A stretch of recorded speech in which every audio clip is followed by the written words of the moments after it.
पिछले एपिसोड में हमने देखा कि वेस्पीरा का प्रिंसेस चार्म स्कूल में एडमिशन हो गया और उसकी प्रिंसेस चार्म स्कूल में पढ़ने की इच्छा भी पूरी हो गई और साथ ही साथ उसकी एक बेहद ही अच्छी दोस्त भी बन गई।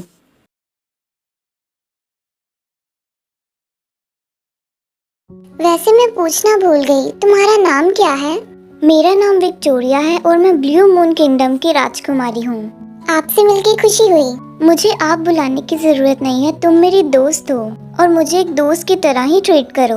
और इस तरह से वेस्पीरा और विक्टोरिया की दोस्ती की शुरुआत हुई और समय के साथ साथ उनकी दोस्ती और भी गहरी होती गई। वे दोनों एक साथ पढ़ते, एक साथ खाना खाते और अपना समय एक दूसरे के साथ हंसी खुशी बिता देते। रियाना वेस्पीरा और विक्टोरिया के मुकाबले उम्र में बेहद ही ज्यादा छोटी थी। वे दोनों रियाना से बेहद ही ज्यादा प्यार करते। वे उसे छोटी बहन की तरह मानते थे और उसकी पढ़ाई में और अन्य चीजों में भी मदद करते। समय के चलते उन दोनों ने अपनी जिंदगी की जिम्मेदारियों को समेटा और एक अच्छी जिंदगी की शुरुआत की। प्रिंसेस चार्म स्कूल से शिक्षा लेने के बाद विक्टोरिया एक राजकुमारी बन गई और वेस्पीरा ने एक बेहद ही खूबसूरत जिंदगी की शुरुआत की। सब कुछ ठीक चल रहा था। राजकुमारी विक्टोरिया की शादी राजकुमार सिरिल से तय हो गई और वेस्पीरा ने भी ये निश्चित कर लिया था कि वो अपनी फीलिंग्स का इजहार अपने प्रेमी से कर देगी। लेकिन इससे पहले वो ऐसा कुछ कर पाती, डार्क सोल ईवल का किस्सा हो गया, जिससे वेस्पीरा बेहद ही ज्यादा नाराज और उदास हो गई। उसने सोचा, ऐसा कैसे हो सकता है? वो ऐसा नहीं कर सकता, जरूर कुछ गड़बड़ है। वेस्पीरा अपनी फीलिंग्स का इजहार जिस इंसान से करना चाहती थी, उस इंसान का नाम ब्राइटन है। वो एक अनाथ बच्चा था और बाकी बच्चों की तरह ही वो एक ऑर्फनेज में रहता था। इत्तेफाक से सिरिल भी उसी ऑर्फनेज में रहता था और इस तरह किस्मत ने ब्राइटन और सिरिल को एक दूसरे से मिलाया और इन दोनों की बेहद ही अच्छी दोस्ती हो गई। वे दोनों अच्छे दोस्त बने, अपना समय एक दूसरे के साथ बिताते। सिरिल ब्राइटन पर बेहद ही ज्यादा भरोसा करता था और ब्राइटन भी अपनी हर एक बात सिरिल को बताता था। सिरिल ब्राइटन को एक अच्छा दोस्त मानता था, जिसके कारण सिरिल ने अपनी शक्तियों के बारे में भी ब्राइटन को बताया था। वे दोनों अपने परिवार के बारे में कुछ नहीं जानते थे। एक इंसान हर त्योहार के अवसर पर सिरिल और ब्राइटन को तोहफे भेजता। सिरिल और ब्राइटन इस बात से हैरान थे कि आखिर वो कौन है जो उन्हें इतने सारे तोहफे हर त्योहार पर भेजता है। वे दोनों इस बात से खुश थे कि उनका एक परिवार वाला जिंदा है और उनसे मिलने एक ना एक दिन जरूर आएगा। और सभी बच्चों में से वो सिर्फ सिरिल और ब्राइटन को ही तोहफे भेजता है। हो सकता है उन दोनों का रिश्तेदार एक ही हो, लेकिन अगर ऐसा था तो वो इंसान कभी सिरिल और ब्राइटन को मिलने क्यों नहीं आया? ब्राइटन उस इंसान को अपना रिश्तेदार समझता और अपनी सभी बातें चिट्ठी के माध्यम से उस इंसान तक पहुंचाता। ब्राइटन तो इस बात से खुश था कि वो इंसान उससे प्यार करता है और उन्हें तोहफे भेजता है, लेकिन सिरिल ये सोचता कि अगर वो इंसान वाकई में उनका रिश्तेदार है तो वो इनसे कभी मिलने क्यों नहीं आया। और जल्द ही वो समय भी आ गया जिस दिन सिरिल और ब्राइटन को पता चला कि आखिर वो इंसान है कौन। जब ऑर्फनेज में कोई बच्चा 18 साल का होने लगता तो उसके जन्मदिन के अवसर पर एक भव्य आयोजन किया जाता और इसी मौके पर वो इंसान सिरिल से मिलने आया। जब उन दोनों को पता चला कि जो इंसान उन्हें बचपन से तोहफे भेजता है वो आज उनसे मिलने आया है, तो वो दोनों बेहद ही ज्यादा खुश हो गए। उस इंसान का नाम रॉय शाह था और ब्राइटन और सिरिल उन्हें अंकल रॉय कहकर बुलाते थे। अंकल रॉय ने जब इतने सालों बाद ब्राइटन और सिरिल को देखा तो उनकी आंखें नम हो गईं। उन्होंने उन दोनों को गले लगा लिया और इतनी देर से ना मिलने के लिए माफी मांगी। कैसे हो मेरे बच्चों? अंकल रॉय, आप कैसे हैं? मैं आज आपको पहली बार देख रहा हूँ। मैं आपको बता नहीं सकता मुझे कितनी खुशी हो रही है। मुझे भी, लेकिन अपने काम के कारण मैं तुम दोनों से मिल नहीं पाया। मैं तुमसे एक बार फिर से माफी चाहता हूँ। कोई बात नहीं, आखिर आप हमसे मिलने तो आए।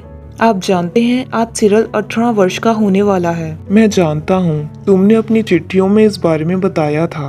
आपने वो चिट्ठियाँ पढ़ी थी? हाँ, क्यों नहीं। मुझे लगा तुम्हें लगा कि मैंने वो चिट्ठियाँ नहीं पढ़ी होंगी। ब्राइटन, वो चिट्ठियाँ एक माध्यम थी जिसके कारण मुझे पता चलता कि तुम दोनों कैसे हो।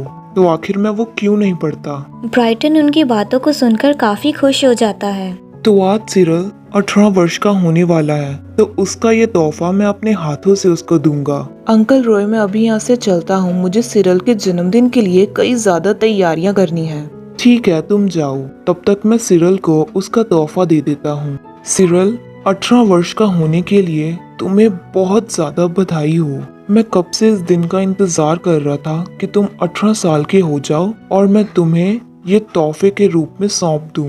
आप किसकी बात कर रहे हैं? सिरल, क्या तुम जानना चाहते हो कि तुम्हारे माता पिता कौन थे और तुम्हारे पास ये जादुई शक्तियाँ कहाँ से आई? आप मेरे माता पिता के बारे में जानते हैं? और आपको ये कैसे पता चला कि मेरे पास जादुई शक्तियाँ हैं? कहीं ब्राइटन ने तो आपको मेरी जादुई शक्तियों के बारे में नहीं बताया? नहीं, उसने मुझे कुछ नहीं बताया। तो फिर आप कैसे जानते हैं? अगर आप इस राज के बारे में जानते हैं तो कृपया मुझे बताइए। सिरल, तुम्हारे पिता और मैं बेहद ही अच्छे दोस्त थे। तुम्हारे पिता का नाम ऑरव सीड था। उन्होंने स्काई लॉर्ड को अपनी भक्ति से प्रसन्न किया और जादुई शक्तियों के देवता बन गए, और इन शक्तियों का इस्तेमाल उन्होंने अच्छे और जरूरतमंद लोगों की मदद करने में लगाई। उन्होंने पृथ्वी से हर वो बुरी शक्ति मिटाने की कसम खाई जो लोगों को नुकसान पहुंचाती है। उनके इस मकसद में कई लोगों ने उनका साथ दिया, और तुम्हारी माँ जीवा भी उनमें से एक थी। शुरू में तो तुम्हारे पिता तुम्हारी माँ जीवा के बारे में कुछ नहीं जानते थे, लेकिन कहते हैं ना कि किस्मत जिनको मिलवाना चाहती है उसे मिलवा कर ही रहती है, और ऐसा ही कुछ तुम्हारे माता पिता के साथ हुआ। एक दिन जीवा पर कुछ शैतानों ने हमला कर दिया और तुम्हारे पिता ने जीवा को उन शैतानों से बचाया, और उसी पल से उनकी अद्भुत कहानी की शुरुआत हुई। जीवा दिखने में तो खूबसूरत थी ही, साथ ही साथ वो दिल की भी उतनी ही साफ थी।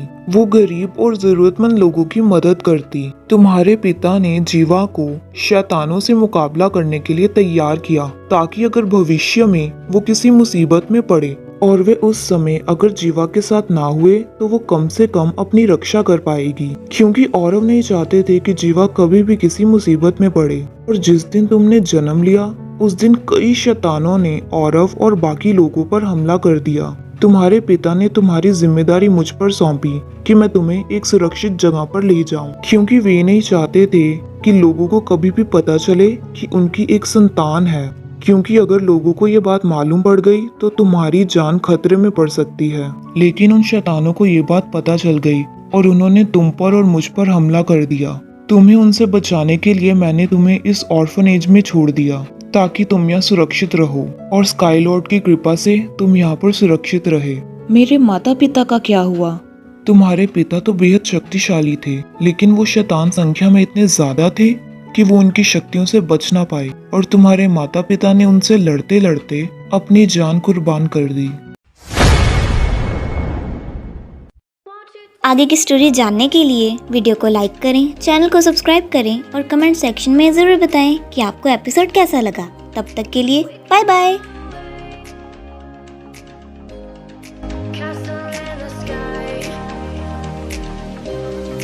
Won't you take me